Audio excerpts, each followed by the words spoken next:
उसके बाद राज्यपाल के बाद आएगी मंत्रिमंडल या मंत्रिपरिषद, मुख्यमंत्री। ठीक है, ये अपने पहले 3 चीज करेंगे। पहले आज अपने करेंगे राज्यपाल। राजस्थान के अंदर जब राजस्थान में कोई पेपर होता है तो भारतीय संविधान में इनसे संबंधित ज्यादा प्रश्न आते हैं। संविधान के अगर मान लो प्रश्न दे रखे हैं 10 प्रश्न आने संविधान से संबंधित, तो राजस्थान से संबंधित 5 से 6 प्रश्न आएंगे, 5 से 6 प्रश्न। और अगर 4 प्रश्न जो बाकी रह गए वो प्रश्न आएंगे बाकी जो संविधान का चीज है, जिसमें राष्ट्रपति, संसद, सुप्रीम कोर्ट वगैरह या अपने मूल अधिकार, मूल कर्तव्य वगैरह किए हैं, या संविधान की शुरुआती संविधान निर्माण सभा वगैरह उसमें से। आज अपने पहले करेंगे राज्य सरकार में, पहला जो पॉइंट करेंगे वो करेंगे अपने क्या, राज्यपाल। ठीक है, तो आप हेडिंग दीजिए क्या, राज्यपाल। लिख लीजिए राज्यपाल। भाग नंबर 6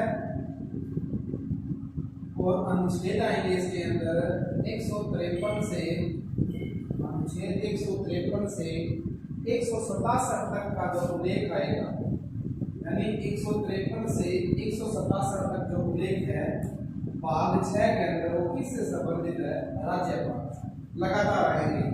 ठीक, उसके बाद में बीच में 200, 201 ये भी राज्यपाल से संबंधित है, लेकिन ये लगातार है 153 से 167 तक। ये अपने को याद रखना है। उस दिन मैंने चर्चा कर रहे थे ना कि कौन कौन से अनुच्छेद है, तो आपने अभी तक 51 अनुच्छेद कर लिए है ना, 51 अनुच्छेद कर लिए। उसमें से 1 से लेकर 11 तक जो आपने है उसमें से 1 और 2 तो आपने पढ़े हैं, 3, 4, 5 वो नहीं पढ़े, वो आपके डायरेक्ट सिलेबस में नहीं दी होगी। ठीक है, नागरिकता से संबंधित टॉपिक आपके सिलेबस में नहीं दिया होगा। तो 12 से 35 हो गए थे मूल अधिकार में। ठीक है, फिर 36 से अपने 51 कर लिए थे नीति निर्देशक तत्वों के अंदर, और 51 क्या आपने कर दिया था मूल कर्तव्य। अब उसके बाद में भाग 5 आता है और इसमें आता है केंद्र सरकार, और सरकार आती है केंद्र सरकार। इसमें जो अनुच्छेद आते हैं वो आते हैं 52 से लेकर 151 तक, 152 तक, 152 तक, है ना। तो ये अपने जब ये राज्यपाल वगैरह हो जाएंगे या राज्य सरकार हो जाएगी उसके बाद करेंगे, क्योंकि पहले अपने प्रश्न किसमें ज्यादा आने हैं, किसमें से ज्यादा आने हैं, अभी जो आपका एग्जाम है उसके अकॉर्डिंग। ठीक है, ये अपने बाद में करना है। हेडिंग देती राज्यपाल, इसमें देखो राज्यपाल संविधान के भाग 6, संविधान के भाग 6 अनुच्छेद 153 से 167 तक, 153 से 167 तक राज्य की कार्यपालिका का उल्लेख है, राज्य की कार्यपालिका का उल्लेख है, राज्य की कार्यपालिका का उल्लेख है, जिसमें राज्यपाल बोलते हैं, गवर्नर बोलते हैं, राज्यपाल या गवर्नर। उसके बाद लिखना मंत्रिपरिषद, नंबर 2 पर लिखना है, इसलिए लिख दो मंत्रिपरिषद, और 3 पर लिखना मुख्य मंत्री या सीएम, मुख्यमंत्री या सीएम। ठीक है, और लास्ट क्या आ जाएगा इसके अंदर, महाधिवक्ता, महाधिवक्ता, महाधिवक्ता। आपने एक महान न्यायवादी किया था ना, महान न्यायवादी किया था ना, महान न्यायवादी, वो केंद्र सरकार का होता है, केंद्र सरकार का सर्वोच्च विधि अधिकारी। उसी प्रकार राज्य सरकार जो है उस राज्य सरकार का सर्वोच्च विधि अधिकारी होता है, उसको बोलते हैं महाधिवक्ता, महाधिवक्ता। अब आप हेडिंग दीजिए राज्यपाल से संबंधित प्रमुख अनुच्छेद। अपने पहले बड़े बड़े अनुच्छेद ले लेते हैं, फिर उसमें अपने विस्तार से चर्चा करेंगे। राज्यपाल से संबंधित प्रमुख अनुच्छेद, मैं आपको पहले सारे अनुच्छेद निकाल देता हूँ राज्यपाल से संबंधित। ठीक है, फिर उसके बाद अपने उसमें विस्तार से चर्चा करेंगे। तो आप पहले पेज पे लिख लोगे ना, तो आपको रोज है ना 2 या 3 मिनट लगेंगे इनको एक बार दोहराने में, 2 या 3 मिनट। और उससे क्या हो जाएगा, आपके राज्यपाल याद रखेगा। राज्यपाल से संबंधित अनुच्छेद, तो अनुच्छेद लिखिए, महत्वपूर्ण अनुच्छेद दिया, राज्यपाल से संबंधित अनुच्छेद घड़ी दे दी। अब नंबर 1 लिखो, अनुच्छेद नंबर 153, अनुच्छेद 153, अनुच्छेद 153। इसमें लिखो, प्रत्येक राज्य में एक राज्यपाल होगा, प्रत्येक राज्य में एक राज्यपाल होगा, प्रत्येक राज्य में एक राज्यपाल होगा। फिर आगे लिखना, एक व्यक्ति को एक व्यक्ति को एक या एक से अधिक राज्यपाल भी बनाया जा सकता है। एक व्यक्ति को एक या एक से अधिक राज्यों में राज्यपाल बनाया जा सकता है, राज्यपाल बनाया जा सकता है। वैसे तो क्या व्यवस्था की गई है कि प्रत्येक राज्य में एक राज्यपाल होगा, लेकिन एक संविधान संशोधन हुआ था, कौन सा, 7वां संविधान संशोधन 1956। कौन सा संविधान संशोधन, 7वां, 1956 का हुआ था 7वां संविधान संशोधन। इसके अंदर ये व्यवस्था की गई कि एक व्यक्ति को एक राज्य या 2 राज्य या 2 से अधिक राज्य, तो मैंने आपको लिखा है ना, एक या एक से अधिक राज्यों का राज्यपाल बनाया जा सकता है। ये व्यवस्था कब की गई, 7वां संविधान संशोधन हुआ था 1956 में। यानी प्रत्येक राज्य के लिए राज्यपाल होगा, ये क्लियर है। परंतु परिस्थितियों अनुसार एक व्यक्ति को एक से अधिक राज्यों का राज्यपाल बनाया जा सकता है, और ये व्यवस्था काम की गई है 7वां संविधान संशोधन। प्रश्न कैसा आएगा, प्रश्न आएगा, एक क्वेश्चन आएगा कि एक व्यक्ति को एक से अधिक राज्यों का राज्यपाल नियुक्त किया जा सकता है। संविधान के अंदर ये व्यवस्था कौन से संशोधन के द्वारा जोड़ी गई, तो क्या है, 7वां संविधान संशोधन कब हुआ था, 1956 के, 1956 में। तो ये लिख लो, आगे लिख लो। लास्ट क्या लिखा है, एक व्यक्ति को एक से अधिक राज्यों का राज्यपाल बनाया जा सकता है। उसके बाद लिखो, यह व्यवस्था 7वें संविधान संशोधन, यह व्यवस्था 7वें संविधान संशोधन 1956 में जोड़ी गई। 7वें संविधान संशोधन 1956 में जोड़ी गई। कौन सा अनुच्छेद हो गया, 153 हो गया। अब आ गया अनुच्छेद 154, अनुच्छेद 154। राज्य सरकार की समस्त शक्तियां या राज्य की समस्त शक्तियां राज्यपाल में निहित है, राज्य की समस्त शक्तियां राज्यपाल में निहित है, राज्य की समस्त शक्तियां राज्यपाल में निहित है। उसके बाद अनुच्छेद, अच्छा अनुच्छेद 155। अब आपको समझ में आ रहा है ना कि 153 में क्या व्यवस्था की गई है, तो अनुच्छेद 153 में क्या है, अनुच्छेद 154 में क्या है, अनुच्छेद 155 में क्या है। तो अपने उस दिन बात की ना कि अनुच्छेद का है कि इसका इस चीज का वर्णन इसी में है केवल। तो अब देखिए अनुच्छेद 54 के अंदर है क्या ये व्यवस्था, और कहीं व्यवस्था लिखी गई है कि राज्य की समस्त शक्ति किसके पास है, राज्य की समस्त शक्ति किसके पास है, राज्यपाल के पास है। तो ये केवल इसी अनुच्छेद के अंदर है, और कोई अनुच्छेद के अंदर नहीं होगी। प्रत्येक राज्य के लिए राज्यपाल होगा, ये केवल 153 में लिखा गया और कहीं नहीं लिखा गया ये बात, ठीक है। इसका वर्णन इसी के अंदर है और कहीं नहीं है, उसे क्या बोला जाता है, अनुच्छेद बोला जाता है। इससे चर्चा करते हैं। अब आपको जब मैं ये बड़े बड़े अनुच्छेद दिखा दूंगा, आप 2-3 बार 3-4 बार उसको पढ़ोगे ना, तो आपके एक बार पढ़ेंगे तो याद हो जाएगा। अब है ना 155 के अंदर, 55 के अंदर क्या है, राज्यपाल की नियुक्ति, राज्यपाल की नियुक्ति, राज्यपाल की नियुक्ति। अब इसकी नियुक्ति कौन करता है, राष्ट्रपति करता है। कौन करता है, राष्ट्रपति।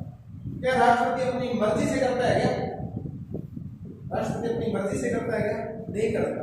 वो केंद्रीय मंत्री परिषद क्या मानता है, सलाह मानता है, केंद्रीय मंत्री परिषद की यानी सीधी मुक्ति बात ये है, प्रधानमंत्री चाहे ना उस व्यक्ति को उस राज्य का राज्यपाल बनाया जाता है, या आपने ये कह दें कि मंत्री परिषद चाहे किसी व्यक्ति को राज्यपाल बनाना तो उस व्यक्ति को राज्यपाल बनाया जाता है, क्योंकि प्रधानमंत्री का निर्णय अंतिम होता है, क्योंकि वो मंत्री परिषद का क्या होगा, अध्यक्ष होता है ना, या नहीं होता।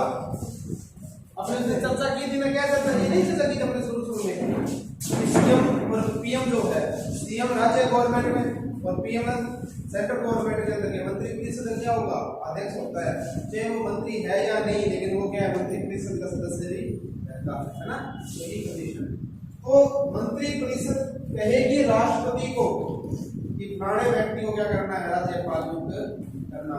जैसे अभी थोड़े दिन पहले अपने बीजेपी के सीनियर लीडर है गुलाब अपने गुलाब चंद कटारिया जी, उदयपुर के हैं, ये बीजेपी के सीनियर लीडर, इनको असम का राज्यपाल बनाया गया है। तो ये किसने मंजूर किया इनको, मंत्री परिषद, ठीक है। तो ये किसमें आएगी, राज्यपाल की नियुक्ति किसमें, अनुच्छेद 123। अब आप में से ना बहुत सारे बच्चे ये प्रश्न करते हैं और ये कहते हैं कि हमें पॉलिटिकल समझ में नहीं आती, या हमारे क्या है याद नहीं हो।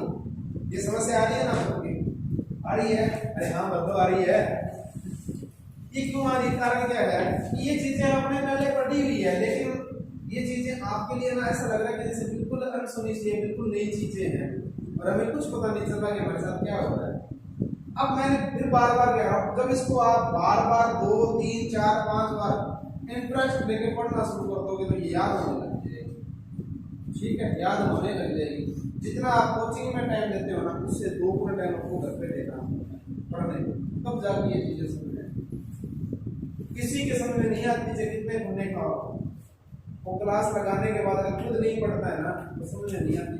तो हमारे कौन से ये याद हुई थी एकदम पहली बार, फिर क्या पहली बार क्लास में बैठता हूँ, ये लग रहा था पता नहीं क्या है, मुझे राज्यपाल कौन होता है, मुख्यमंत्री कोई समझ नहीं आया, ठीक है। लेकिन बार बार इसका अभ्यास किया, बार बार इनकी किताबें पढ़ी, ठीक है, समझने का प्रयास किया, तो आप आपकी हो जाएगी, बड़ी बात नहीं। काम आएंगे आपके पास ही है, डीएड के बाद आप लोग लेना चाहोगे भविष्य, इसीलिए तैयारी कर रहे हो, वरना बीएड क्यों करोगे, सीधी सी बात मुक्ति बात ही है ना।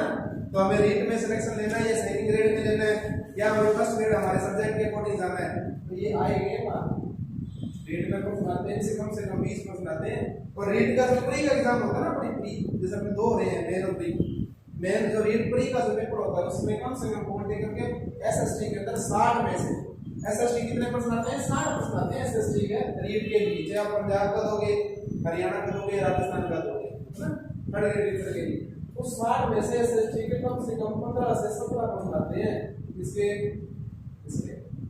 भारतीय राजनीतिक व्यवस्था कितने प्रश्न आते हैं, 17 मायने रखता है, 17 मायने रखता है। इस बार जो रीट का एग्जाम होगा तो 130 नंबर आए थे, ठीक है, 150 में से पिछली बार 119 आए थे,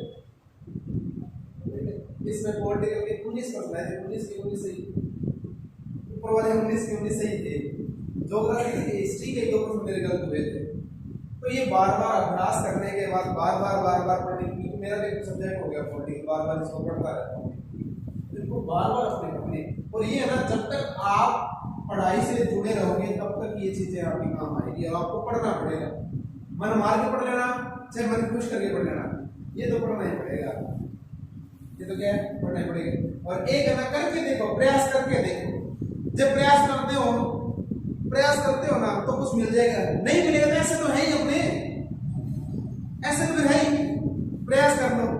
तो एक बार मैं हमेशा बच्चों को कह देता हूँ ये बात, एक बार है ना, एक जंगल के अंदर ना 5 बंदर खड़े थे, उन बंदरों को देखकर एक ऋषि महात्मा आ रहे थे, तो उन महात्मा ने उन पे दया आ गई बंदर पर, तो उनको ये कहा कि देखो बिना शर्म के मैं कुछ नहीं दे सकता आपको, लेकिन ये पेड़ है, इस पेड़ पे आप चढ़ जाओ और नीचे छलांग लगा दो, मैं आपको सबको क्या बना दूंगा, इंसान बना दूंगा। क्या बना दूंगा, इंसान। तो उसमें से 4 बंदर हट गए, तो फोटो बना दे बन गए इंसान, वो 4 भागे। एक बंदर रुका उसमें से, वो बंदर क्या करता है, भागकर पेड़ पर चढ़ जाता है और चढ़ से नीचे छलांग लगा देता है। तो ऋषि ने अपने वचन के अनुसार उसे क्या बना दिया, इंसान बना दिया। तो बाद उस महात्मा ने उस बंदर से ये पूछा, उस व्यक्ति से पूछा, भैया तेरे साथ 4 जने और थे, 4 बंदर और थे, एक तू था, वो चारों मेरे को गले निकाल के भागे, लेकिन तेरे में ऐसा क्या जज्बात पैदा हुआ कि तू भागकर कहाँ चढ़ गया, भागकर कहाँ चढ़ गया, इसके ऊपर पेड़ पे चढ़े और नीचे क्या लगा दी, छलांग लगा दी, ऐसा क्या कारण है?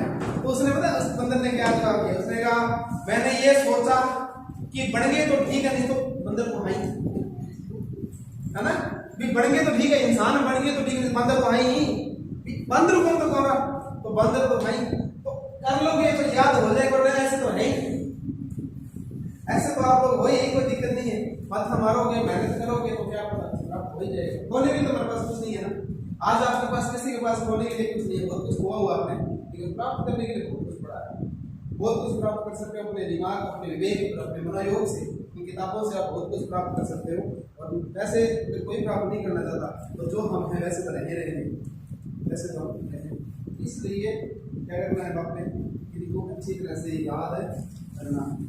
अनुच्छेद 155 में क्या है, राज्यपाल की नियुक्ति है। अब आते हैं अनुच्छेद 156, इसका कार्यकाल, राज्यपाल का क्या है, कार्यकाल है, राज्यपाल का कार्यकाल, कितना होता है इसका कार्यकाल? अमूमन आप सुनोगे इसका कार्यकाल कितने वर्ष का होता है, 5 वर्ष का होता है, जबकि ये सही नहीं है। राज्यपाल का कार्यकाल क्या करना है आपने, अनिश्चित, या सबसे इंपॉर्टेंट सबसे महत्वपूर्ण प्रश्न उत्तर यही देंगे, राष्ट्रपति के महाभियोग, सॉरी राष्ट्रपति के प्रसाद वेतन, राष्ट्रपति के प्रसाद वेतन प्रश्न आएगा। अनुच्छेद 156 के तहत राज्यपाल का कार्यकाल होता, एक तो ये दिया होगा 5 वर्ष, ठीक है, एक दिया होगा मान लो 4 वर्ष, एक आपको दे दे अनिश्चित काल, या आपको ये राष्ट्रपति दे दे राष्ट्रपति के प्रसाद वेतन। इसका आंसर क्या करना है आपने, ये करना है राष्ट्रपति के प्रसाद वेतन, यानी जब तक राष्ट्रपति चाहता है तब तक क्या है, राज्यपाल अपने पद पर रहता है। और देखो अनुच्छेद 156, अनुच्छेद 156, ये अनुच्छेद के साथ साथ आपके एक पर्सन भी कंप्लीट हो रहा है, एक ऑप्शन भी कंप्लीट हो रहा है साथ साथ।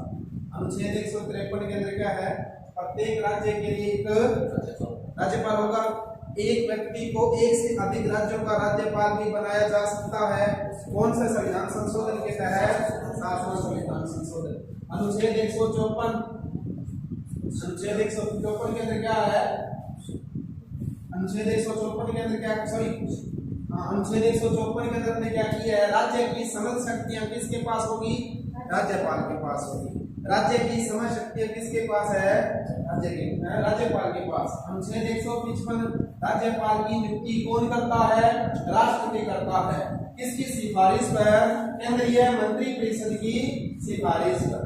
अनुच्छेद 156, राज्यपाल का कार्यकाल कितने समय के लिए, राष्ट्रपति के प्रसाद वेतन। लिख लो, लिख लो, अनुच्छेद 156 कार्यकाल राष्ट्रपति के प्रसाद वेतन, राष्ट्रपति के प्रसाद वेतन, राष्ट्रपति का प्रसाद वेतन। जब तक राष्ट्रपति प्रसाद बांटेगा तब तक राज्यपाल पद पर रहेगा, ठीक है। प्रसाद जिस दिन राष्ट्रपति नहीं देगा उस दिन राज्यपाल को पद छोड़ना पड़ेगा, है ना, यही होता है ना, प्रसाद का मतलब ये होता है मंत्री को गुरुद्वारे मिलता है, वो यही मतलब जब तक राष्ट्रपति, अब इसमें राष्ट्रपति चाह रहा है, अब ये देखो ये राष्ट्रपति चाह रहा है नहीं, कौन चाह रही है, ये केंद्रीय मंत्रिपरिषद, कौन चाह रही है, केंद्रीय मंत्री, यानी अपने को क्या है, इसको हटाने और नियुक्ति करने का अधिकार किसके पास है, केंद्रीय मंत्रिपरिषद, लेकिन नाम किसका आएगा, राष्ट्रपति का, क्योंकि अपने जब राष्ट्रपति करेंगे ना तब अपने ये करेंगे कि केंद्र सरकार की समस्त शक्तियां किसके पास है, राष्ट्रपति के पास, केंद्र सरकार की समस्त शक्तियां किसके पास है, राष्ट्रपति के पास। लेकिन अपने भारत के अंदर यहाँ जहां संसदीय व्यवस्था होती है वहां लगभग क्या है कि जो राष्ट्रपति होता है ना वो नाम मात्र का शासक होता है, नाम मात्र का शासक होता है। देखिए अपने क्या करना है, तुलना है ना एक जैसे कार्य होंगे, किसके, इसके राष्ट्रपति के। अब इस राष्ट्रपति के बराबर राज्यों के अंदर कौन हो जाएगा, राज्यपाल आ जाएगा, कौन आ जाएगा, राज्यपाल। फिर अपने करेंगे संसद, तो जो संसद है ना उस संसद के बराबर राज्य में क्या आ जाएगी, विधान मंडल या विधानसभा, जिसमें एक सदन है उसमें विधानसभा है और दो सदन होगी तो विधान मंडल में विधान परिषद भी होगी। फिर राष्ट्रपति के बाद अपने केंद्र में मंत्री परिषद करेंगे, है ना, तो यहाँ भी क्या आ जाएगी, राज्यों में भी क्या आ जाएगी, मंत्री परिषद आ जाएगी। फिर अपने केंद्र के अंदर ये केंद्र है और ये राज्य है ना, फिर अपने क्या करेंगे, जब यहाँ केंद्र में पीएम करते हैं यानी प्राइम मिनिस्टर करते हैं, तो यहाँ अपने किसको करेंगे, सीएम को करेंगे, चीफ मिनिस्टर। अब ये ध्यान रखना, राष्ट्रपति के बराबर राज्यों में शक्ति किसके पास है, राज्यपाल के पास। संसद जो है उसके बराबर राज्यों में क्या आएगी, विधानमंडल आएगी। मंत्री परिषद है, यहाँ में एक मंत्री परिषद है। राज्य केंद्र के अंदर एक पीएम होता है, वो पूरे देश का प्रधानमंत्री है, इसको सीएम बोलते हैं, चीफ मिनिस्टर को। ये क्या है, अपने स्टेट का मुख्यमंत्री होता है। अपने स्टेट के अंदर इसके पास उतनी ही ताकत, उतनी पावर होती है जितनी प्रधानमंत्री के पास होती है। तो राष्ट्रपति को जब उन्हें याद करने, अपने राज्यपाल कर लेंगे ना, तो अपने को राष्ट्रपति की शक्तियां भी पता चल जाएगी। वैसे बस थोड़े बहुत क्या अनुच्छेद थोड़े से चेंज होंगे, वो अपने उत्तर में जो अनुच्छेद तब कर लेंगे। तो इस राज्यपाल की नियुक्ति जो है ना, राज्यपाल की नियुक्ति कौन करता है, मंत्री परिषद के कहने पर राष्ट्रपति करता है। अब इसको हटाना है, इसका कार्यकाल समाप्त करना है या इसका हटाना है, पद से हटाना है, तो ये भी कौन चाह रही है, मंत्री परिषद चाह रही है, राष्ट्रपति से क्या कर दे, हटा देंगे। राष्ट्रपति क्या कर दे, से हटा देंगे। तो ये कौन से अनुच्छेद के अंदर है कार्यकाल। अब आएगा अनुच्छेद 157, अनुच्छेद 157।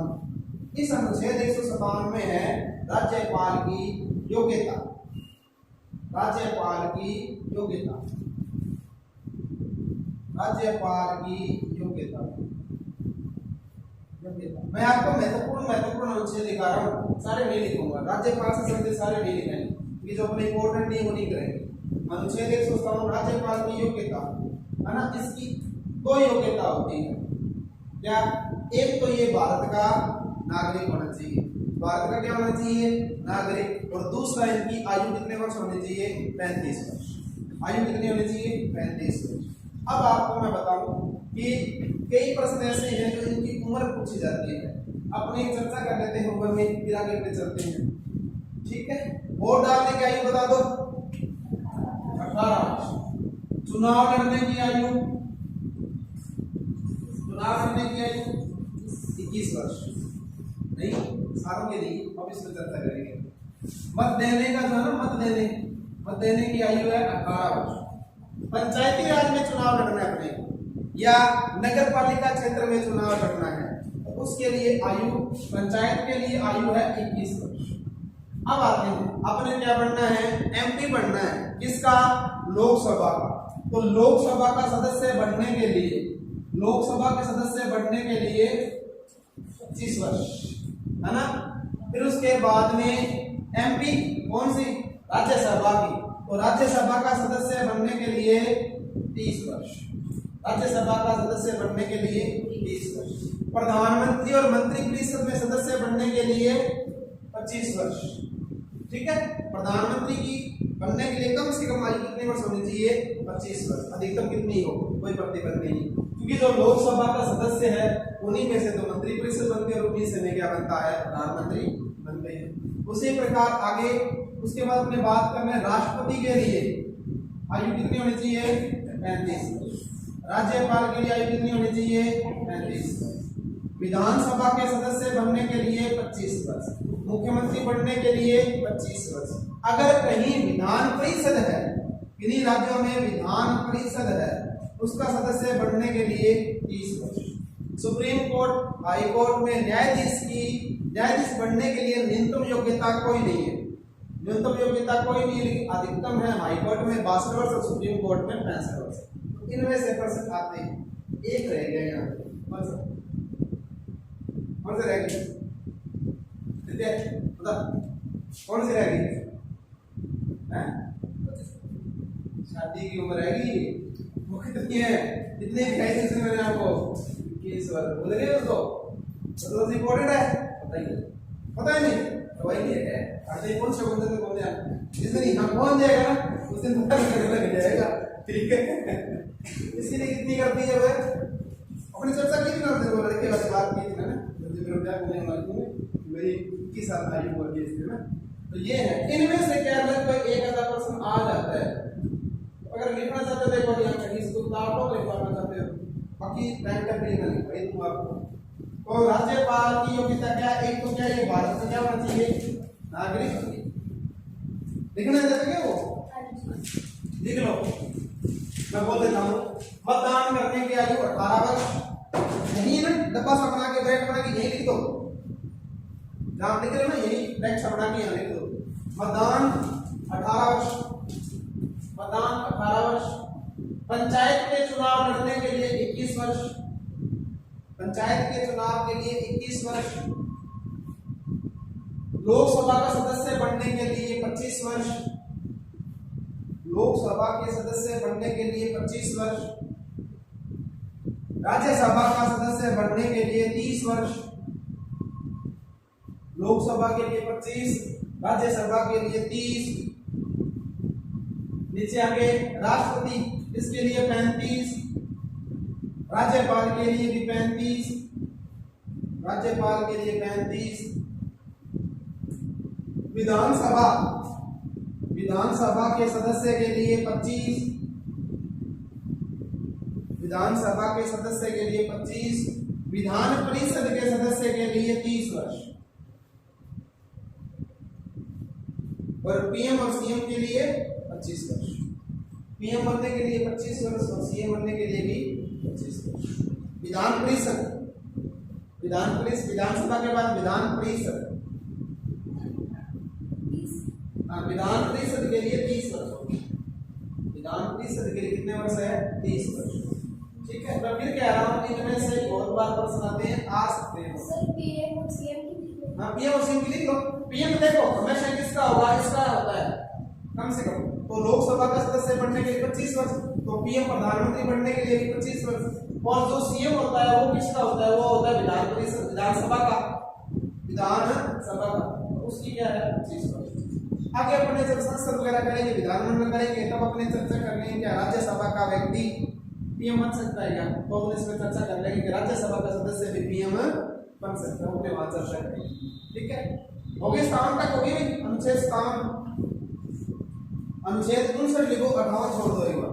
अनुच्छेद 59, क्योंकि मैं आपको सर महत्वपूर्ण अनुच्छेद लिखवाऊंगा, बाकी अपने वहां भी चर्चा करेंगे। 159 59 एको वांजो अंडो को अब सही है। 59 में वो 59 49 69 79 79 के अंदर कंफ्यूजिंग होती है ना। 59 में तो नहीं होने चाहिए भाई, ये तो 59 बोल देते हैं, हम बोल के यूज करते हैं, जैसे पंजाबी लोग 59 बोल देते हैं। से पहले तो ये याद रहते थे, जब इंग्लिश मीडियम में पढ़ाना शुरू कर दिया ना तब भूल गए। तब भूल गए। तब 59 अब सोचिए कि जो टीचर है वो स्कूल में पढ़ा रहे हैं, उनकी आयु कम से कम 25 साल 30 साल या कम से कम 20 प्लस होती है। 20 होती है ना, 20 प्लस होती है ना। उनकी जब ये समस्या आ रही है 59 69 की, तो छोटे छोटे बच्चों को तो 59 69 पढ़ाई वो कहाँ सीखेंगे? 59 और 49 घर पे तो ये मम्मी से पढ़ी लिखी है, बोलती नहीं है, हिंदी बोलती है वो ना बेटा, उसको भी मम्मी को भी वो क्या है बाद में, और मम्मी अगर बोल देना तो मम्मी को बच्चे कहते मम्मी ये नहीं बोलना, अपने तो बच्चे मम्मी, कई बच्चे मम्मी को भी सिखा देते हैं। मम्मी कहते हैं यार तेरा कुछ पटन लग गया, उनको उसमें लगता है उसके साथ रिटायर 8.5 जवाब चल गया, 8.5 जवाब अपना पटन लग गया ना, तो बेचारे मम्मी भी सही हो करती करती अंदर बच्चों को ना है ना। नेक्स्ट कौन सा करने का रिव्यूज है नहीं होने चाहिए है। अनुच्छेद 159 69 क्या होता है?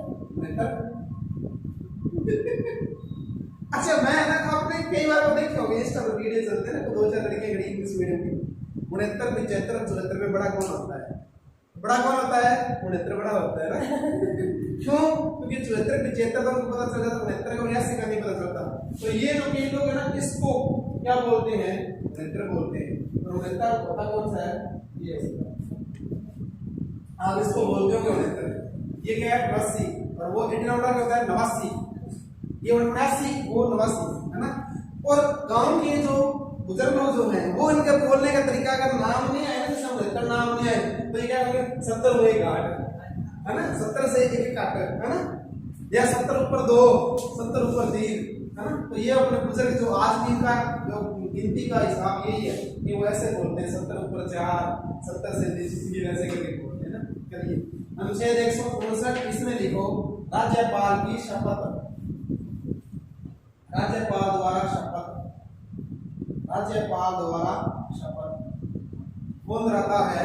हाई कोर्ट का मुख्य न्यायाधीश, हाई कोर्ट का मुख्य न्यायाधीश। हाँ जी लिख लो हाई कोर्ट का मुख्य, क्या लिख लो हाई कोर्ट का मुख्य न्यायाधीश। राज्यपाल को शपथ कौन दिलाता है? संबंधित राज्य की हाई कोर्ट का मुख्य न्यायाधीश दिलाता है। हो गया 59 हो गया। आगे अनुच्छेद 161 कर दो, 161 राज्यपाल की क्षमादान की शक्ति, राज्यपाल की क्षमादान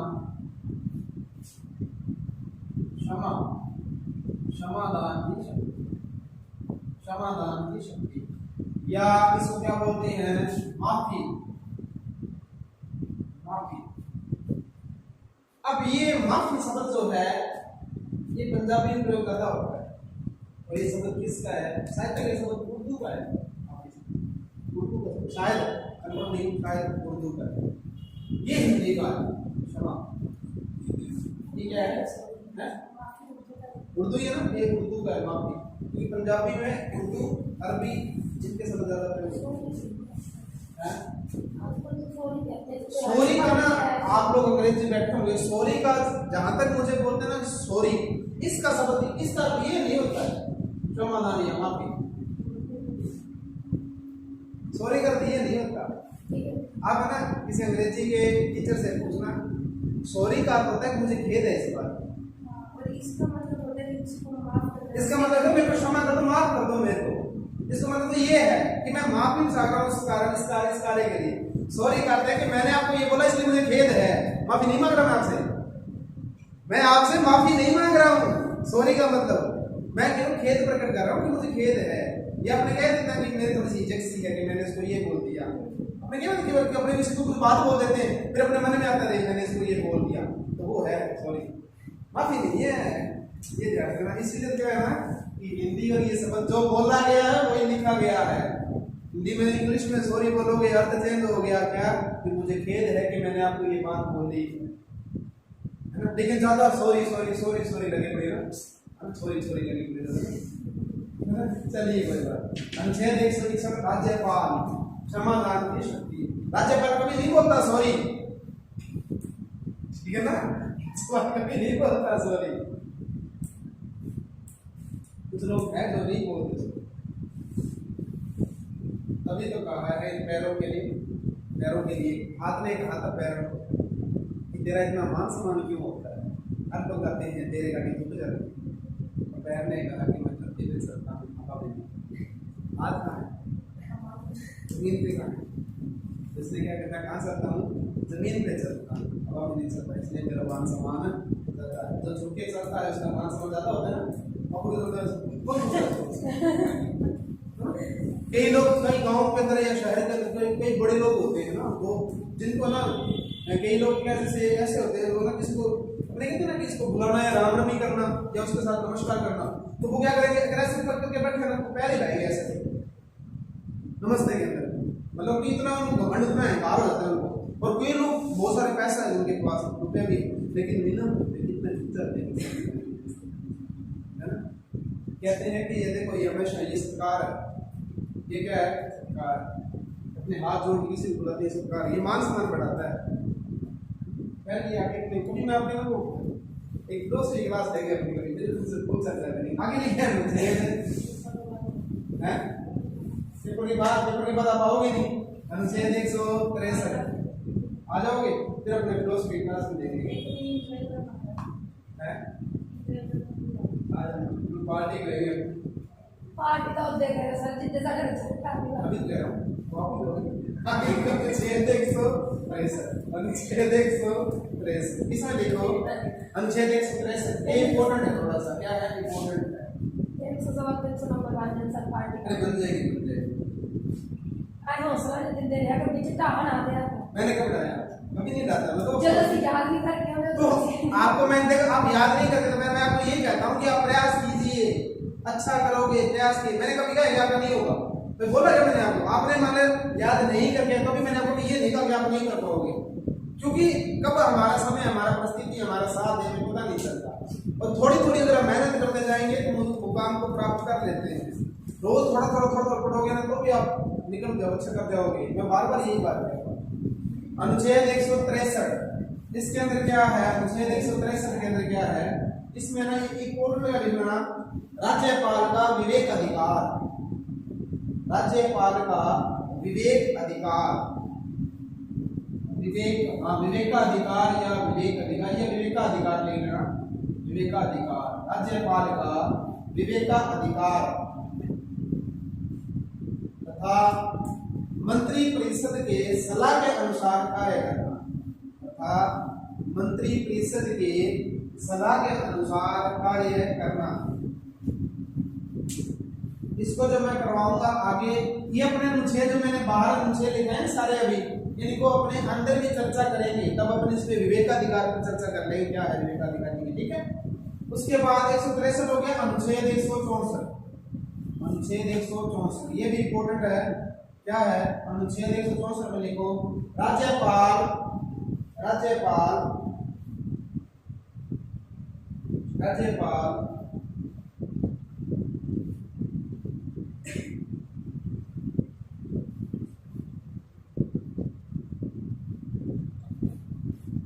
ये राज्यपाल नहीं लिखना, यहाँ पे मंत्री लिखो, मंत्री पहले ये लिखो, राज्यपाल बाद में आएगा।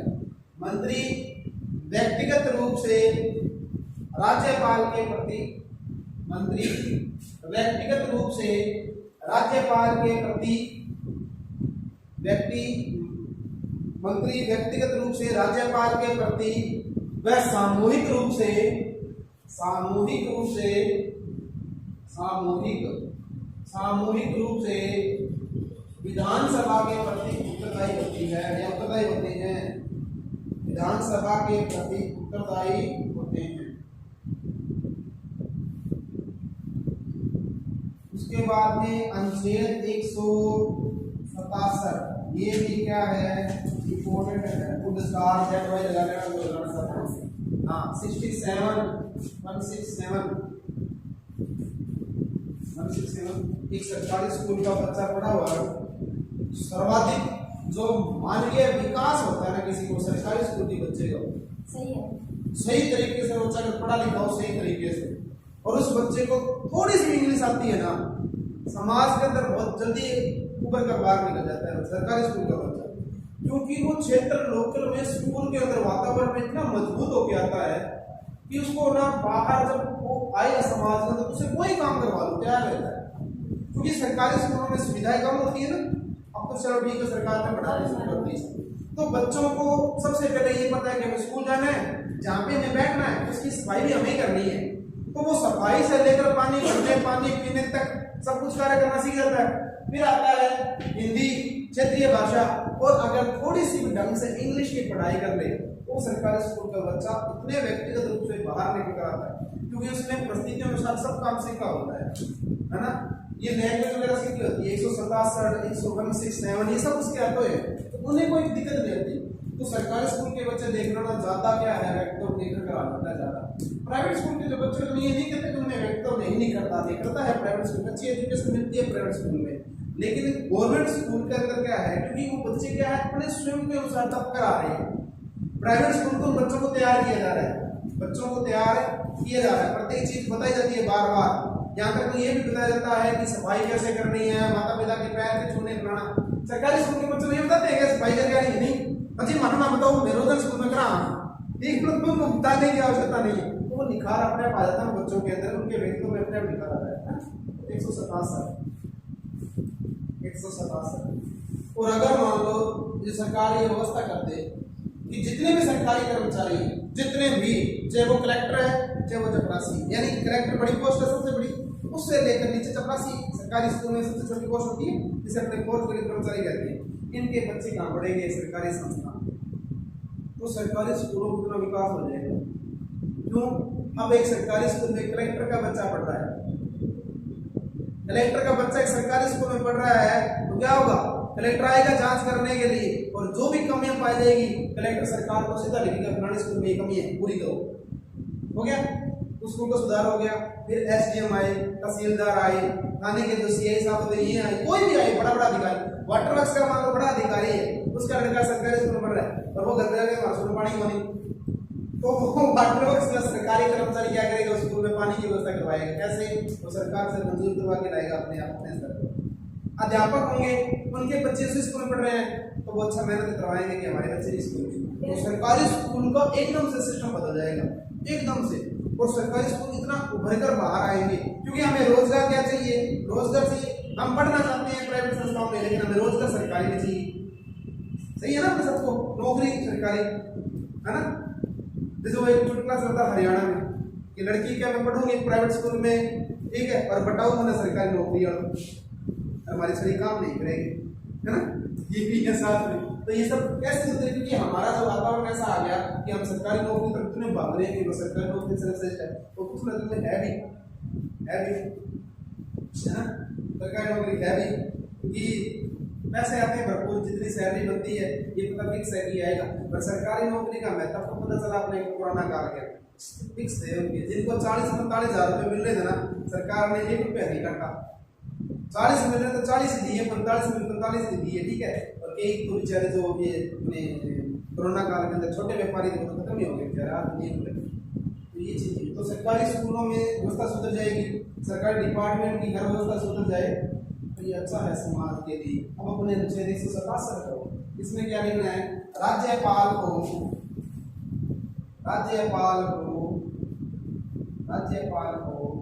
समय समय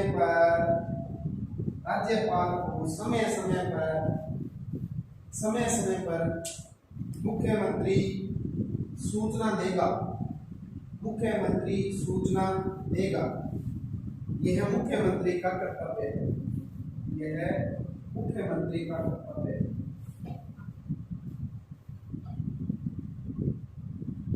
हो गई 177 हो गया। अब लेके आगे 174, कंफ्यूजन तो नहीं है, 174 में है तो लिख लेना 174, 174, इसमें लिखो राज्यपाल 174, इंग्लिश में क्या बोलते हैं इसको, 174 बोलोगे, नहीं इंग्लिश में बोलो, 170 होगा, जोर आ रहा है क्या? नहीं यहाँ जोर आ रहा है क्या, 174 से होता है। अच्छा, फिर आप अंग्रेज हो ना, आगे लिखो 174 में लिखो राज्यपाल राज्य की विधानमंडल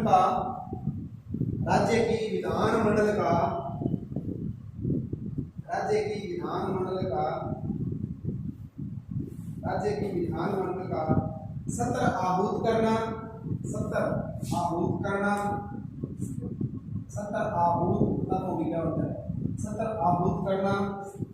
व सत्रावसान करना,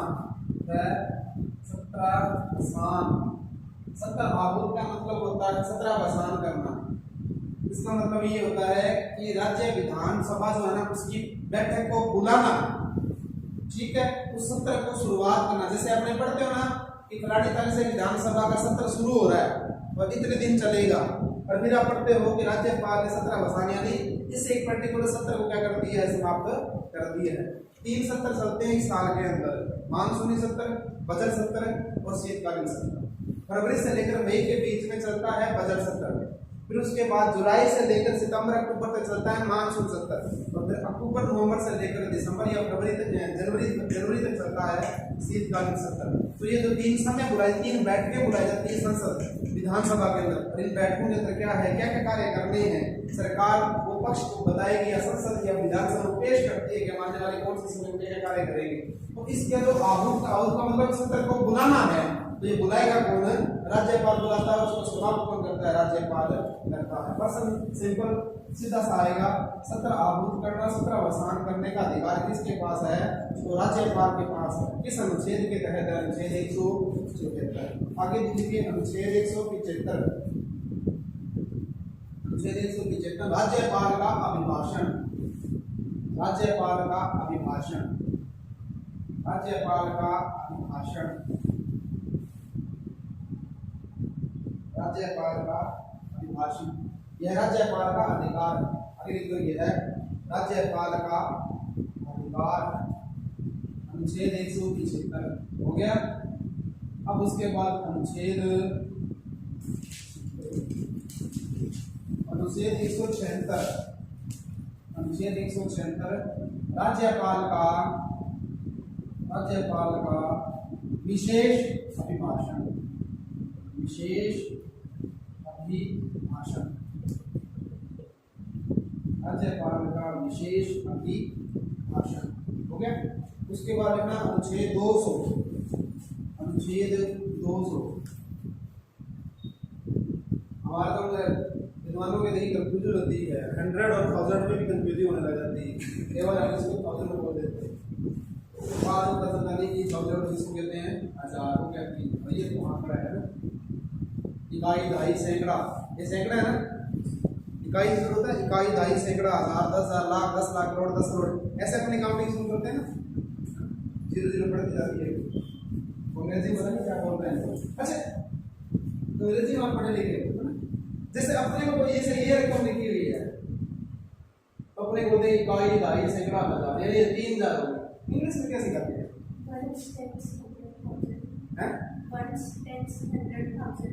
ठीक है, ये नहीं आएगा है ना, 1/1000 है ना, ये नहीं आएगा अपने को।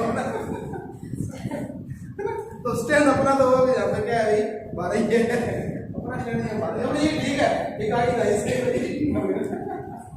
चलो अपने को से लिखा जाना है। चलो आगे क्या लिखना है? अनुच्छेद 200। अनुच्छेद 200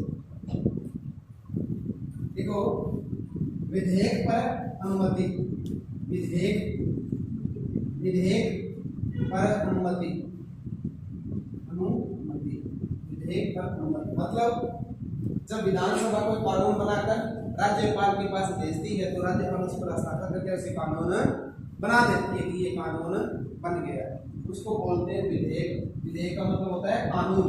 कोई कानून बना रही है विधानसभा, पास करके जब राज्यपाल के पास भेजा जाता है और उसे 200 का प्रयोग करके राज्यपाल क्या करता है? उसे मंजूरी देता है, उसे बोलते हैं विधेयक पर अनुमति। अब आगे लिखिए अनुच्छेद 201। 201 इसमें राज्यपाल के द्वारा किसी विधेयक